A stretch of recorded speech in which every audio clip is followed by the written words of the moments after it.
আমার প্রিয় মায়েরা বোনেরা, আপনাদের জন্য একটা হাদিস বলে শেষ করব। বিশ্বনবী বলেন, আমার মায়েরা খেয়াল করে শুনুন, বিশ্বনবী আপনাদের উদ্দেশ্য করে বলেন, আল মারআতু ইযা সাল্লাত খামসাহা ওয়া সামাত শাহরাহা হাফিজাত ফুরুজাহা আতাআত বা'লাহা ফালতাদখুল মিন আইয়ি আবওয়াবিল জান্নাতি শাআত।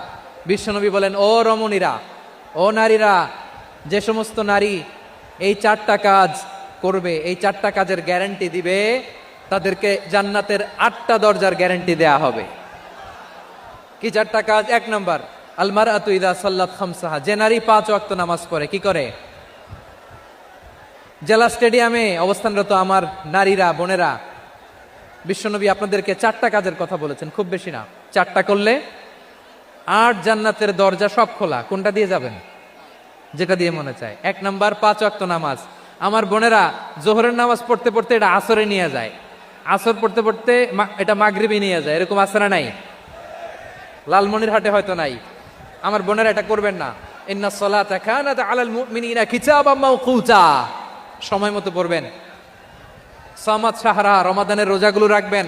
হাফিজাত ফুরুজাহা, যে নারী তার চরিত্রকে হেফাজত করে, তার প্রাইভেট হেফাজত করে, তার লজ্জাস্থান হেফাজত করে।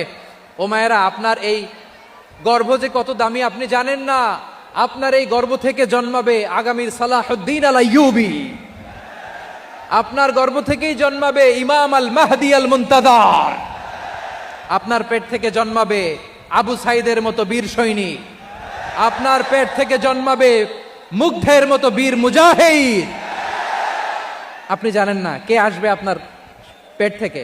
সময়টাকে কাজে লাগান, ইসলামকে বুঝেন, মানেন, আমাদের ইসলামিক লেকচারগুলো শোনেন।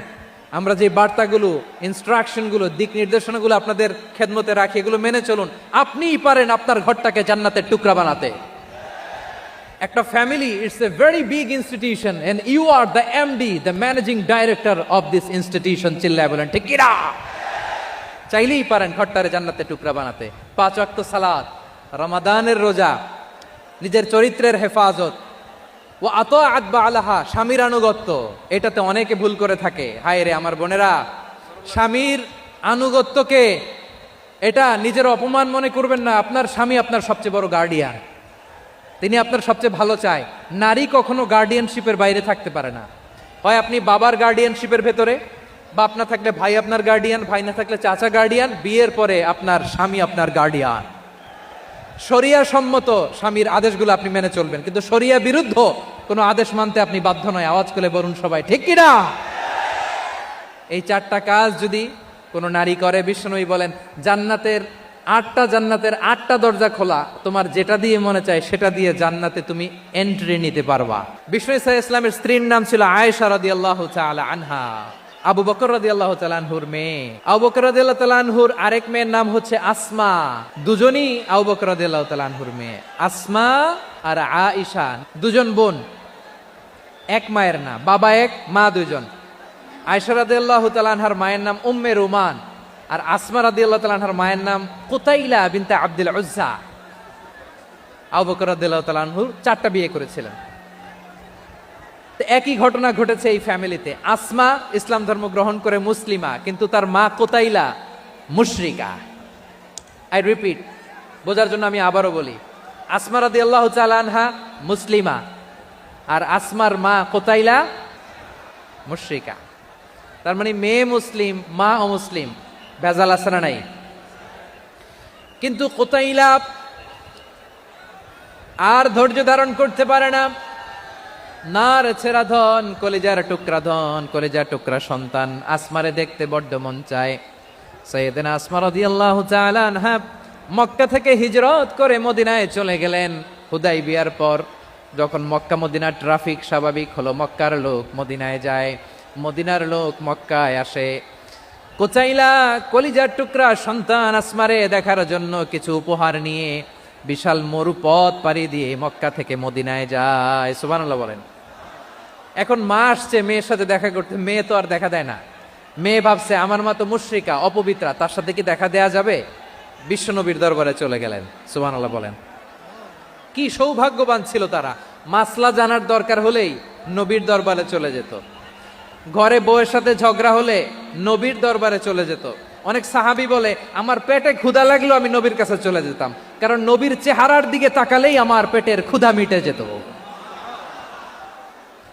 সাইয়েদনা আসমা রাদিয়াল্লাহু তাআলা আনহা বিশ্ব নবীর কাছে চলে গেলেন, যে বললেন, ইয়া রাসূলুল্লাহ, হে ইয়া হাবিবাল্লাহ, ইন্না উম্মি কাদিমাতুন ইলাইয়া ওয়া হিয়া রাগিবা। আমার মা মক্কা থেকে অনেক দূর মরুর পথ পাড়ি দিয়ে উপহার সামগ্রী নিয়ে মদিনায় আমার সাথে দেখা করতে এসেছে গো নবী। আমার জানতে বড্ড ইচ্ছে হয় আমি আমার মুশরিকা মায়ের সাথে একটু দেখা করতে পারবো কিনা। আফা আসিলুহা, আগে যেমনি আমি আমার মায়ের সাথে ভালো আচরণ করতাম, যেমনি আমি আমার মায়ের সাথে সদাচরণ করতাম গো নবী, এখন আমি মুসলিমা, মা মুশরিকা, এখনো কি আগের মতো সদাচরণ করতে পারবো নাকি? বিশ্বনবী বললেন, নাম সিলিহা, হ্যাঁ রে আসমা, অবশ্যই অবশ্যই, আগে ঠিক যেমন তুমি তোমার মায়ের সাথে ভালো আচরণ করতে, এখনো তেমনি আগের মতো ভালো আচরণ করবা। আওয়াজ করে পড়েন সুবহানাল্লাহ। সপ্তম হিজরিতে বিষ্ণু ইসলাম সব সুপার পাওয়ারের কাছে চিঠি দিলেন, রোমান সম্রাটের কাছে, পারস্য অধিপতির কাছে, মিশরের অধিপতির কাছে, সবার কাছে চিঠি লিখলেন। চিঠির ভাষা ছিল এরকম, মিন মুহাম্মাদিন রাসূলিল্লাহ ইলা মুকাওকিস আযীমিল কিবত, মুহাম্মদ রাসূলুল্লাহর পক্ষ থেকে মিশরের বাদশার কাছে, আসলিম তাসলাম, ইসলাম মানো শান্তিতে থাকবা, সালামুন আলা মান ইত্তাবা আল হুদা, শান্তি তার জন্য যে হেদায়েতের অনুসরণ করে। সুবহানাল্লাহ পড়েন। তো এই চিঠি অনেকে ভালোভাবে রিসিভ করেছে, অনেকে এই চিঠি পাওয়ার পরে নবীর কাছে আবার ইন রিটার্ন উপহার পাঠিয়েছে। কি পাঠিয়েছে? উপহার। মিশরের বাদশাহ মুকাওকিস তিনি বিশ্বনবীকে বিশাল এক উপহারের ডালি পাঠিয়েছেন।